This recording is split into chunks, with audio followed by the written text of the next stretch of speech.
sans Dieu depuis que je suis dans le militantisme. Certes, il y a la difficulté, certes, il y a les épreuves, mais quand elles nous arrivent, alhamdoulilah. Parce que derrière chaque épreuve, il y a une expiation. Derrière chaque mal, fût-ce la piqûre d'un moustique, il y a une expiation. Et chacune des épreuves que nous vivons, c'est une leçon. C'est une leçon pour nous renforcer, pour acquérir de l'expérience et pour y répondre la prochaine fois de façon beaucoup plus juste. Alors succombez pas au désespoir, à la tristesse. Succombez pas au défaitisme, à la fatalité. Non, lisez vos livres de référence. Vous êtes juif, vous êtes chrétien, vous êtes musulman, lisez vos livres de référence. Puisez dans vos livres la ressource qui va vous permettre de vous lever le lendemain. Puisez dans vos livres la force qui va vous permettre de vous tenir debout face à ces gens, qui va permettre de faire face à la fatigue, à la peur, à l'indifférence des autres. Puisez, lisez. C'est tous ces enseignements qui a déjà 15 ans lorsque j'écoutais Tariq Ramadan, et notamment cette vidéo qui est très importante, qui était sur savoir et engagement. À partir de là, j'ai compris. Je vais mourir, je vais être devant Dieu et je vais lui dire qu'est-ce que j'ai fait face à tout. Face aux enlèvements injustes des enfants à leurs parents, les placements abusifs, face aux casards, face au pouvoir, face à tous ces gens qui nous mettent des lois complètement folles, des lois bioéthiques, des lois techniques, des lois séparatistes. Face à tout ça, qu'est-ce que toi tu as dit et qu'est-ce que toi tu as fait? C'est pour ça que vous avez toutes ces vidéos. C'est le témoignage direct que l'on peut. On peut dire non à tout ça. Non au mariage pour tous. Non, c'est pas vrai. C'est pas vrai. Il n'y aurait pas eu le peuple de Lot. Il n'y aurait pas eu Sodome et Gomorrhe. Si c'était permis, alors ça aurait été autrement. Non, c'est pas possible. C'est pas parce que des gens et des hommes ont dit oui que nous devons dire oui. Et c'est pareil pour la mort assistée.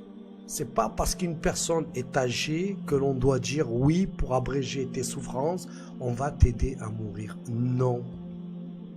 On ne tue pas la vie, quelle qu'elle soit. Et tout homme et toute femme de foi sait que dans toute souffrance, c'est une expiation. Alors on ne tue pas les gens qui sont en train d'expier. Et ça, il faut revenir au livre. Il faut revenir au texte. Il faut revenir à ce qu'il y a de plus profond entre vous et le Créateur. Et à partir de là, eh bien là, on pourra vraiment communier. Les gens de foi pourront aller ensemble parce que ce soit chez les chrétiens, les juifs ou les musulmans, c'est les mêmes fondamentaux. C'est les mêmes règles. Ne désespère jamais de ton Seigneur. Même si tu voyais la fin des temps arriver devant toi, si tu as une plante ou une graine, alors plante-la. Mais pourquoi planter une graine si la fin du monde elle arrive? Parce que jusqu'à ton dernier souffle, ton commandement c'est agis envers le bien. Et c'est l'inverse de ces gens qui ont pris le pouvoir de ce monde, qui sont à la tête de toutes nos institutions politiques et médiatiques. Ce n'est plus le bien, ce n'est plus la foi et le rapprochement en Dieu qui les guide, ce n'est plus l'abbé Pierre, mais c'est vraiment des gens qui, à l'inverse, pensent que tout ce qui est spirituel doit disparaître, que seul le matériel et le matérialisme peut évidemment être et devenir la révérence absolue, parce que c'est le summum de la perdition. Lorsque plus rien nous rattache à ce qui est au-delà de nous, eh bien, c'est la fin pour tout. Exactement ce que ces gens voudraient. C'est pour ça qu'il y a des réseaux pédophiles partout, ces gens de pouvoir, parce que leur essence même, leur Kabbale, leur Talmud, leur civilisation même utilisait déjà des sacrifices d'enfants. Et c'est connu dans l'histoire des mythologies. Rappelez-vous, le viol d'enfants, mais de femmes, tout à travers l'histoire du temps, on a vu que c'était présent parce que ça fait partie justement de ces civilisations païennes qui ne croient en rien et qui au contraire adulent même le diable. Et si vous voulez aller plus loin dans la réflexion, rappelez-vous ce qu'avait dit BHL. BHL qui est un des philosophes que nous avons en France lorsqu'il parle de Judas et lorsqu'il parle de sa mission qui était de rétablir Judas. Écoutez-le.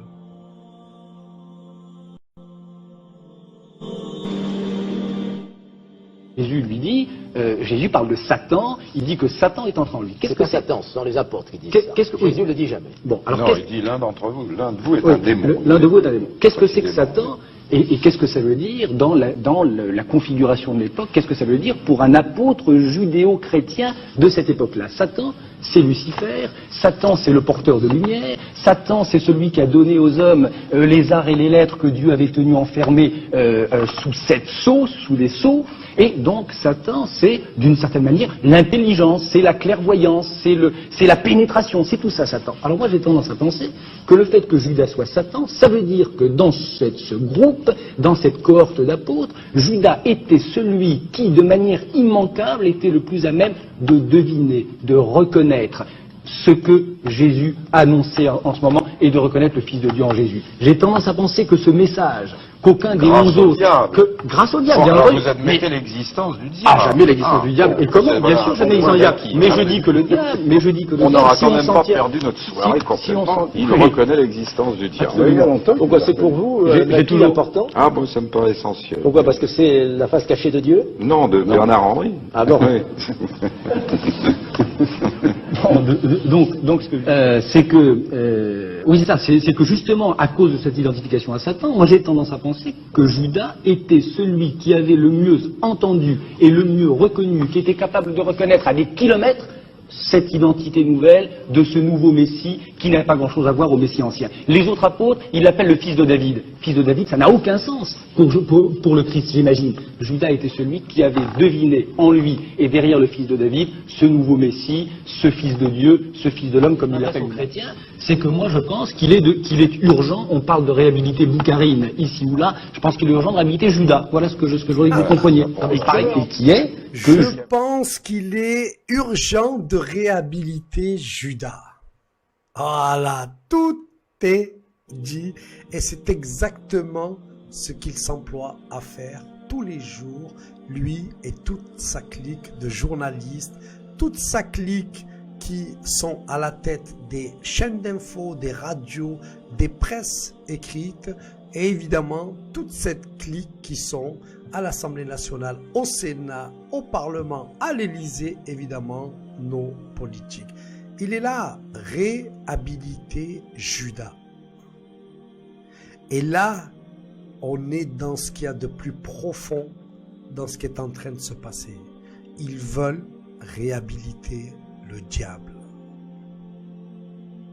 Or, ce que dit Dieu du diable, tu le retrouveras partout. Écartez-vous de lui, éloignez-vous de lui, parce que c'est un ennemi déclaré. Le diable est un ennemi déclaré, dit par nos amis, nos frères juifs, ça a encore plus de sens. Accrochez-vous.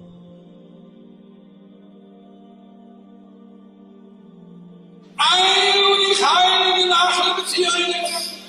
Ich sage Thomas, die formlich heilige Nachfolge mit Medines Israel. bedienen sich nur in Armenia, was hat immer. In seiner Wissenschaft, in der Messias, in der kommunalen Schule.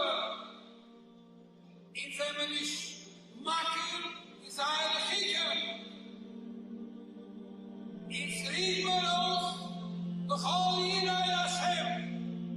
Sich aufzuscheinen bei Herrn, die Keul bekommen, bekannt zu sein, was ein Ewig Essen, viel in Herz, magisch zu sein in Herz, als Sinne,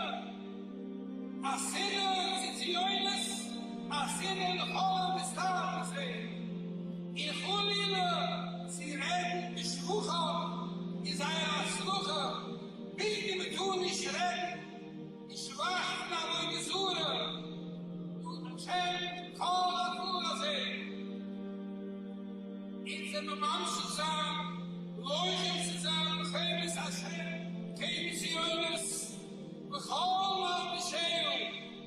In seinem Leuchten zu sein, gegen alle Geseines, und sei die Leute in aller Heiligen Eilspur, täuscht mir jetzt erkäuflich. Ich darf euer Reich besteigen, ich darf es wissen. Qu'est-ce que tu veux dire de mieux que ça?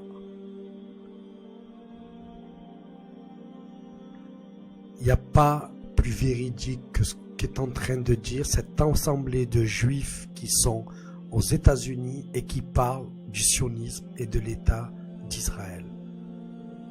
Ils ont tout compris. Et c'est extraordinaire de voir comment ces gens nous rappellent à quel point le sionisme n'a rien de judaïque. À quel point Israël n'est pas le peuple hébreu, les peuples des Juifs. Et à quel point leur idéologie va à l'encontre même de ce que Dieu a demandé aux enfants d'Abraham. Ces gens-là sont le cancer. Les Khazars, les BHL, les Finkielkraut, les Zemmour, les Attali, les Rothschild, les Rockefeller, tous ces gens-là sont les cancers du monde. Que vous soyez athée, agnostique, universaliste, humaniste, croyant monothéiste, croyant polythéiste, peu importe. Ces gens-là sont ceux qui vont amener l'humanité à la décadence. Alors, c'est bien qu'il y ait des juifs qui se dressent contre eux, et c'est bien qu'il y ait des musulmans qui se dressent contre eux, et c'est bien qu'il y ait des chrétiens qui se dressent contre eux, et c'est bien qu'il y ait des athées, des universalistes, des humanistes, des agnostiques. C'est bien que vous vous dressez contre eux partout où vous êtes. Posez-leur à chaque fois cette question. Quelle est ta position par rapport à l'État d'Israël? Parce que ceux qui comprennent savent très bien que ce que nous sommes en train de demander à tous les gens qui sont là et qui font des lives, etc. Ok, quelle est ta position par rapport aux Khazars? Est-ce que tu fais partie de l'opposition contrôlée ou est-ce que tu fais partie de ces gens qui ont la clairvoyance de savoir que derrière le Covid, derrière la pandémie et derrière tout ça, c'est eux que tu retrouves. C'est ces gens du mal que tu retrouves. C'est ces gens qui nous veulent nous exterminer. Exterminer notre spiritualité et ensuite nous exterminer en tant qu'être humain, nous rendre de vulgaires objets avec des puces dans la tête ou des puces dans le corps. Et pour se faire une idée de ce que pourrait être une société pucée, une société complètement à la merci de ces gens-là, il faut aller faire un tour du côté de la Chine. Regardez.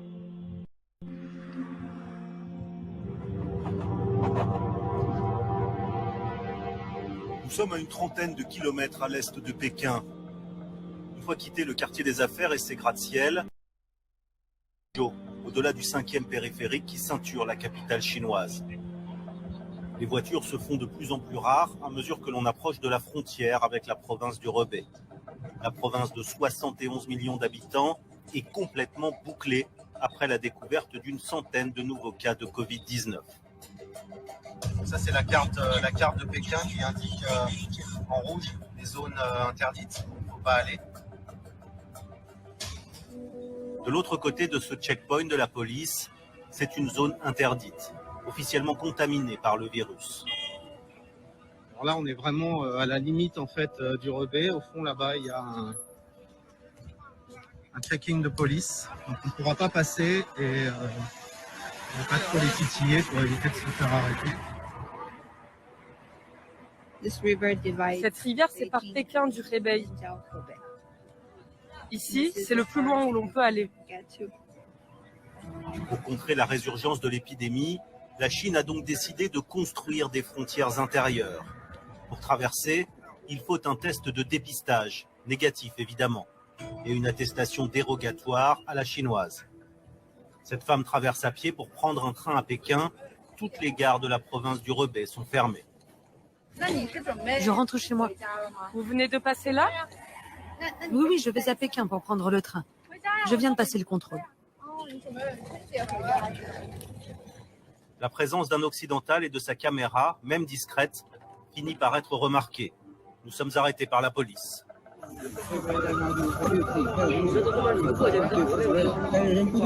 Interrogatoire, contrôle de papier.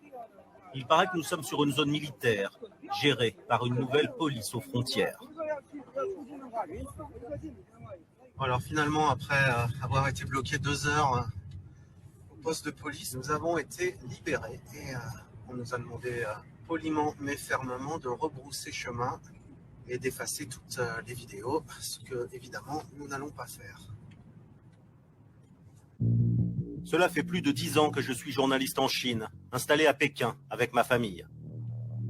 L'année dernière, à la même époque, nous avons vécu l'épisode le plus effrayant de toutes ces années, 3 mois de confinement dans notre résidence surveillée, un pays totalement figé.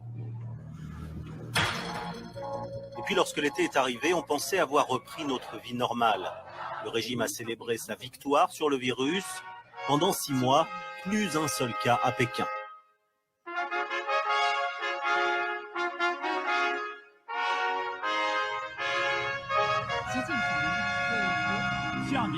Comme tous les Chinois, nous avons payé le prix fort, sacrifié la liberté de circuler. Mais nous pensions en avoir terminé avec l'épidémie. 1 an plus tard, le virus est de retour et nous consultons chaque jour sur les téléphones portables les lieux où nous avons désormais le droit de nous rendre. T'as vu là? Chunyi, c'est vers là en fait. C'est surtout ces zones-là qu'on ne peut pas aller. Qu'est-ce qui se passe si on traverse ces zones-là? Le QR-code devient rouge et quand ton QR-code est rouge, tu peux pas quoi. Tu peux aller nulle part. C'est ça qui est embêtant. Un QR code santé, sorte de passeport électronique qui traque 24 heures sur 24 nos déplacements. Impossible de s'en passer de ce QR code. Il faut le scanner toute la journée pour entrer dans un taxi, mais aussi pour entrer dans un magasin, un restaurant ou dans n'importe quel lieu public. Ça colle là, hein? C'est bon, je suis verte. Et verte, ça veut dire quoi? Ça veut dire tout va bien. Je suis pas en danger. C'est un visa en quelque sorte, un visa pour une vie normale. Dans les zones vertes, de l'autre côté des barricades, on respire mieux mais toujours derrière un masque. La vie a repris presque comme avant dans la plupart des quartiers de Pékin. Le nôtre heureusement est épargné et nous pouvons donc circuler librement tant que nous ne sortons pas du périmètre autorisé par les QR codes. Et on va mesurer notre coefficient beauté avec les caméras. 92. Et moi?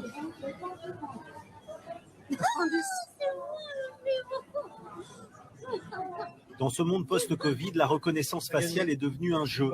De quoi pimenter notre quotidien avec Lulu. Un quotidien qui se limite aux frontières de notre district de Chaoyang, et à quelques quartiers soigneusement sélectionnés et autorisés par notre QR code santé.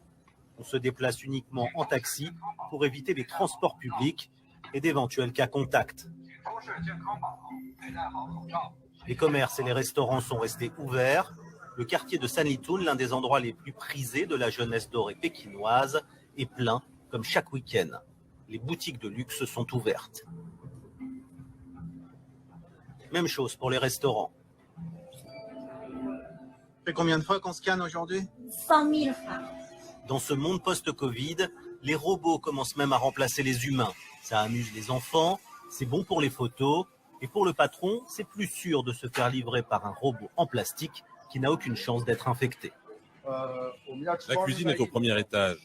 Après la commande, les plats vont arriver au deuxième étage, puis ensuite aller vers chaque table. Pendant tout le trajet, il n'y a aucun contact avec les gens.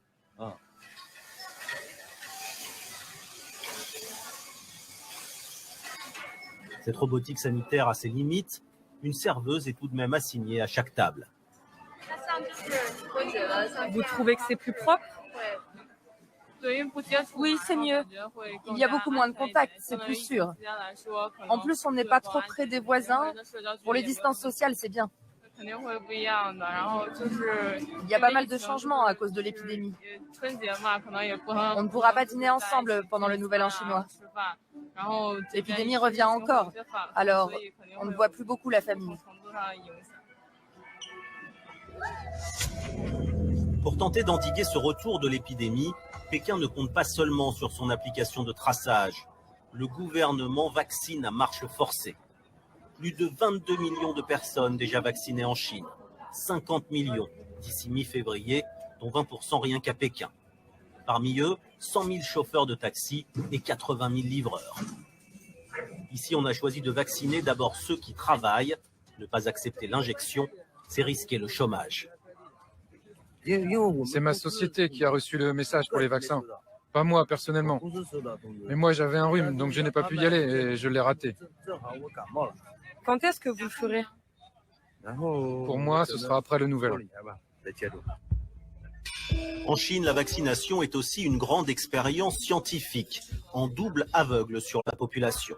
Les personnes vaccinées ne savent pas toujours quel vaccin leur est administré.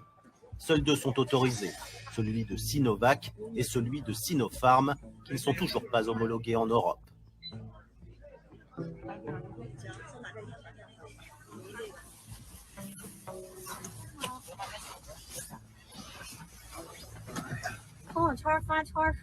J'ai vu sur ma page WeChat qu'il y a aussi des chauffeurs qui sont allés se faire vacciner.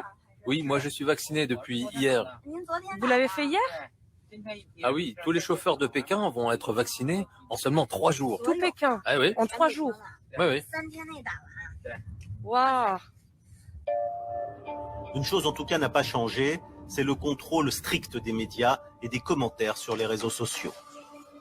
Cette jeune blogueuse avait eu affaire à la police il y a 1 an.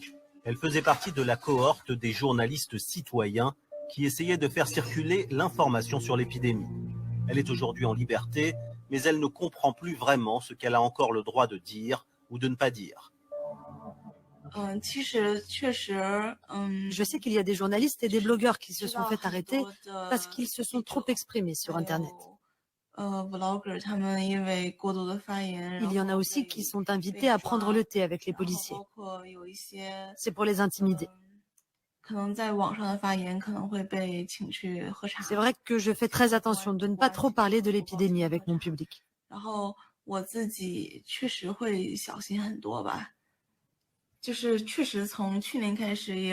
J'ai commencé à penser à immigrer depuis l'année dernière. C'est vrai, j'ai toujours eu beaucoup d'imagination.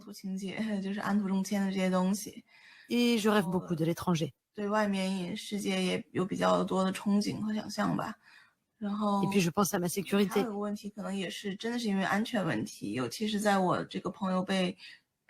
J'ai un ami qui s'est fait arrêter et il n'est toujours pas jugé.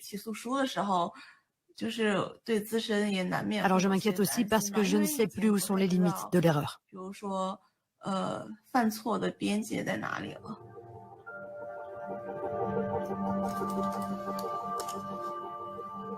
Les limites, c'est l'obsession de la Chine sous pandémie. Les limites de ce que l'on peut dire, les limites de nos déplacements, les limites de nos espoirs. Pour ceux qui restent dans les limites, ceux dont le passeport numérique reste vert, alors la vie a la couleur de la vie d'avant, même si ce n'est pas vraiment la vie d'avant. Les décors des parcs de Pékin copient la Chine éternelle et les promeneurs savent que leur horizon est désormais limité. Pour le Nouvel An, je vais juste aller voir mes parents. Je m'inquiète un peu quand même parce qu'il y a des membres de ma famille qui habitent dans les zones à risque. À l'étranger, tout est privé et les gens, ils n'écoutent pas. Mais chez nous, c'est public. Quand le gouvernement dit quelque chose, tout le monde écoute. Ça ne marche pas comme à l'étranger.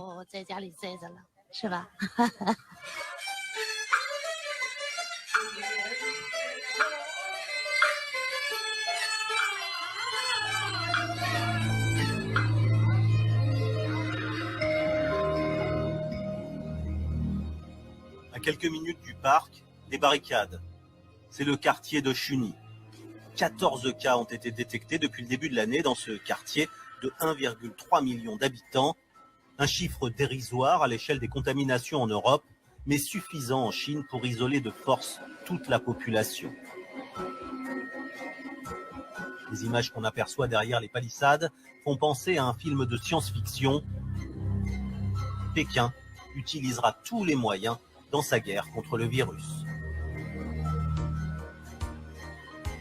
Tous les moyens contre la guerre sur le virus. On n'a pas entendu tout ça, justement. Ouais, on va tout faire, on va te restreindre tes libertés, te faire porter un masque qui sert à rien, distanciation, plus d'école, confinement. Enfin bref, vous connaissez la suite par cœur. C'est ce que je vous disais. On est en train de suivre un monde qui a écarté totalement Dieu. Donc, évidemment, le matérialisme, la technologie, la science deviennent les nouvelles religions d'aujourd'hui. Et il ne faut pas oublier de tout, dans tout ça, que le summum du summum, c'est les sionistes et c'est les khazars. Écoute-les encore.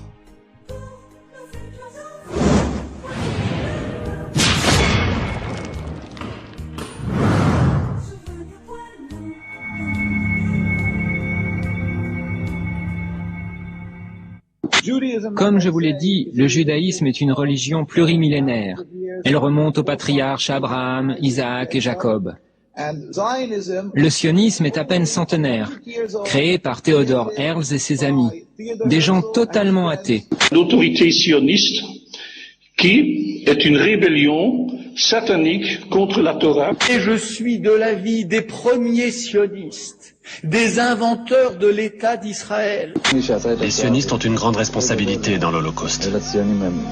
Zionist at the same time was quietly negotiating an agreement with the Nazis. That deal, reported in August 1933, was the transfer agreement. Ils ont envoyé des migrants d'Europe, des États-Unis et d'autres parties du monde afin d'établir un gouvernement totalement raciste dans la Palestine occupée. Les sionistes, bien entendu, le dépeignirent sous les traits d'un antisémite, comme ils le font de n'importe qui, en Europe ou ailleurs dans le monde, qui tenterait de se dresser contre l'État criminel d'Israël. L'hymne national d'Israël chanté par des députés de la République, l'image est assez rare.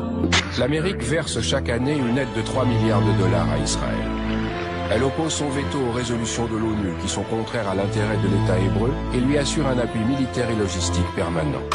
Ils ont braqué le peuple, ont falsifié son histoire, construit l'empire nazi sur une démocratie illusoire. Ils craquent les antisémites pour mieux se planquer derrière. Car qui est donc Israël si les Rothschild finançaient Hitler? C'est quoi ce monde de tarés? Un air de Sodome et Gomorrhe, dirigé par des fous, des pédophiles, brigands et violeurs. Où sont les valeurs morales, garantes de nos républiques? La justice se fait rare comme un ministre qui serait pute. sadique, bienvenue dans le réel. La terre est colonisée, l'iPad dirige le monde pendant que le CRIF contrôle l'Elysée. La France victime de censure, symbole de l'ordre établi. Pays des droits de l'homme, devenu pays du Talmud Babli. J'observe ce système pourri, de Wall Street au Qatari. Des frères en Palestine, au SDF qui meurent à Paris. Mais qu'est-ce que c'est que ce bordel? Où sont les aides de conscience? Pas besoin d'être paranoïaque, faut juste un peu de bon sens. Leur mission est sataniste, leur but c'est de nous diviser, détourner nos regards de leur projet pour le finaliser. Y'a même Al-Qaïda qu'ils ont créé pour terroriser, car tant que le peuple a peur, il a peu de chances de réaliser. À vos vols, voleurs, à vos guerres, on dit non, non. Vos peurs, vos murs, vos barrières, on dit non, non. Au génocide d'Israël, on dit non, non. C'est quoi, tu comprends pas? Au terrorisme, on dit non. À vos vols, voleurs, à vos guerres, on dit non, non. Vos peurs, vos murs, vos barrières, on dit non, non. À la violence Israël, on dit non, non. C'est quoi, tu comprends pas? Tout le peuple dit non, non. We need more troops, more helicopters, more satellites, more Predator drones. El diablo está en casa, pues. President Obama said Iran will pay a price. ¡Váyanse al carajo, yanquis de mierda! Les PAC s'efforcent avec succès d'éprouver la loyauté du Congrès à sa cause pour soutenir une action du gouvernement israélien ou pour condamner l'Iran et les autres pays de la région. La haine planétaire d'Israël est le nouveau visage de l'antisémitisme. Mort aux Arabes, scandent encore les partisans d'Avigdor Lieberman. L'anéantissement total des Arabes, voilà la solution. Pardon? Ceux qui ne veulent pas pactiser avec l'antisémitisme doivent dire fièrement: nous sommes tous des sionistes. Et c'est reparti à ce clown téléguidé qu'on appelle Obama, qui s'est trouvé un remplaçant pour l'agent spécial Osama. On s'est habitué, oh là là, y'a l'axe du bien qui a envie de tuer, alors ça va. Y'a trop de pétrole et d'arabes là-bas, donc les médias en Europe en tout cas, ça les dérangera pas de façon. Y'a Jacques Adi dit qu'il faudra au moins ça pour relancer l'économie, et ça passera vu l'ampleur de la lobotomie. C'est 1 Hiroshima et 2 Nagasaki et 3 j'atomise l'Iran comme promis. Et peu importe si les enfants iraniens ils laissent la vie baraque sans table comme du phosphore blanc qu'on balance au Gazaoui. Et si c'est en tant qu'être humain que tu réagis, les BHL et compagnie traiteront de nazis. Espère pas porter plainte si t'es tabassé par la LDJ. Ils s'entraînent sous le ministère de l'Intérieur, donc réfléchis. Milice armée communautaire et répressif. Question précise, est-ce qu'on est en démocratie? A priori je crois pas, vu qu'une attitude responsable. Il paraît que c'est laisser crever nos semblables. Faire confiance à l'Empire, à sa rhétorique invraisemblable, à ces braqueurs de pétrole, à ces menteurs lamentables. Sans blague,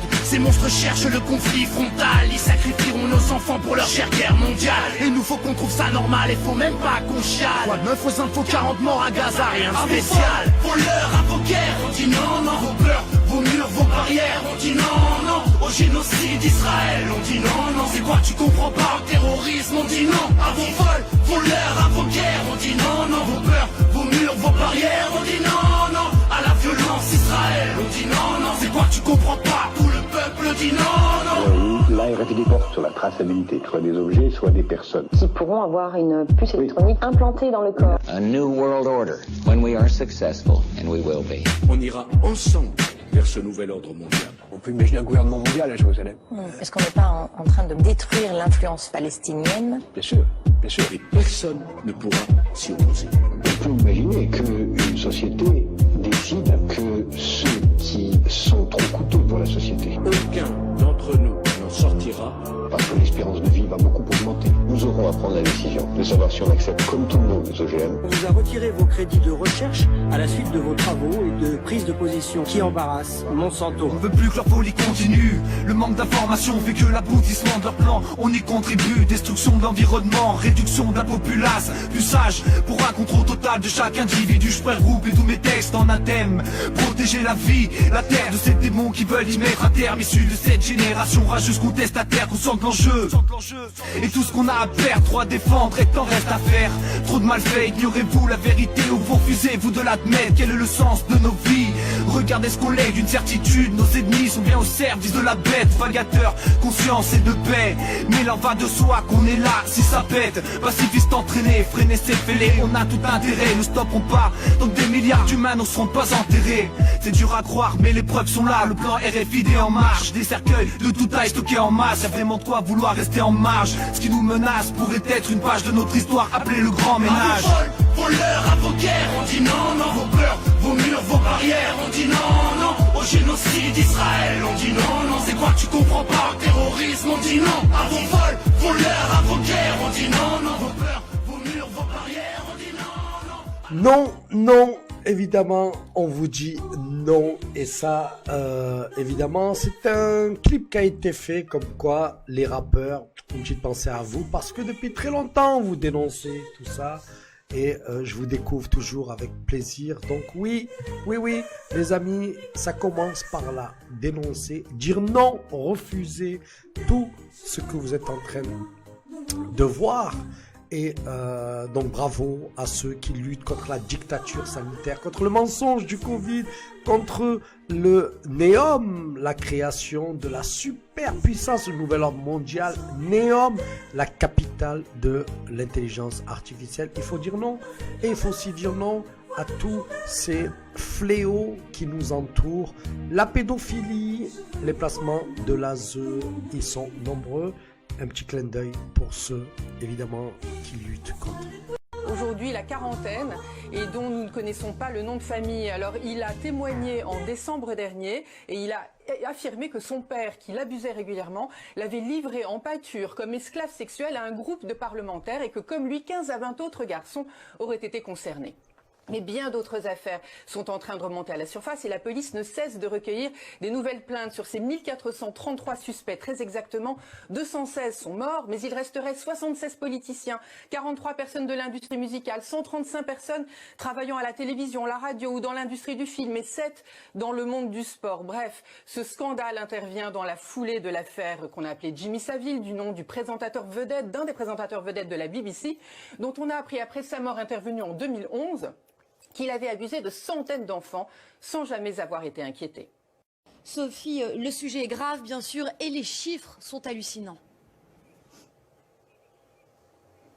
Ah oui, et vous l'avez dit, le Royaume-Uni risque de ne pas s'en remettre. Le pays est en train de démanteler de très vastes réseaux de pédophilie qui ont sévi entre les années 70 et 90 et qui impliqueraient plus de 1400 hommes, dont 261 de ce qu'on appelle ici des high profile, des personnalités en vue. Le pays se demande encore pourquoi il a fermé les yeux sur ces scandales d'une telle ampleur. Alors les chiffres, vous l'avez dit, donnent le tournis. Plus de 100 000 enfants auraient été abusés, dont Nick, aujourd'hui la quarantaine, et dont nous ne connaissons pas le nom de famille. Alors il a témoigné en décembre dernier et il a affirmé que son père, qui l'abusait régulièrement, l'avait livré en pâture comme esclave sexuel à un groupe de parlementaires et que, comme lui, 15 à 20 autres garçons auraient été concernés.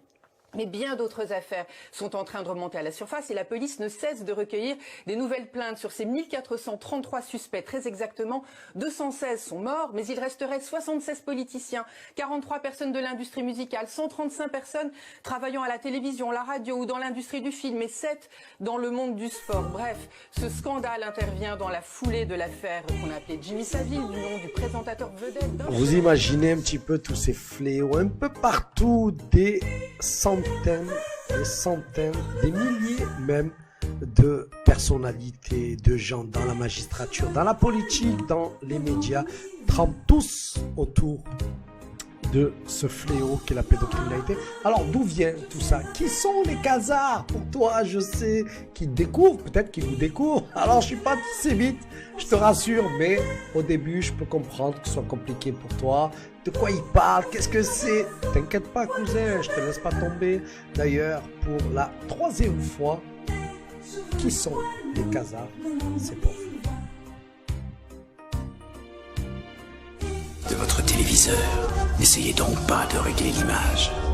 Nous maîtrisons à présent toute retransmission. Il est vertical.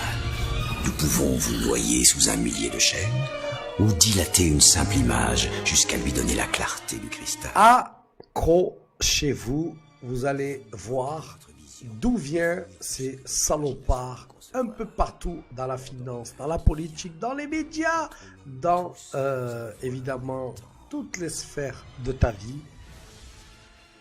Regarde.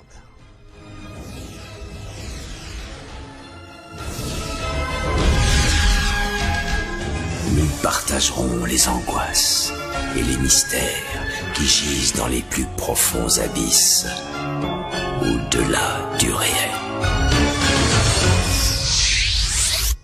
L'histoire cachée de la mafia khazariane. De l'an 100 à 600 après Jésus-Christ, une société incroyablement maléfique émerge à Khazaria.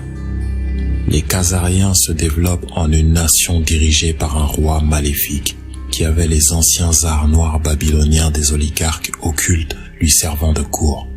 Pendant ce temps, les Khazariens sont connus dans les pays environnants comme des voleurs, des meurtriers, des bandits de la route, et pour avoir assumé l'identité des voleurs qu'ils ont assassinés comme une pratique professionnelle et un mode de vie normal.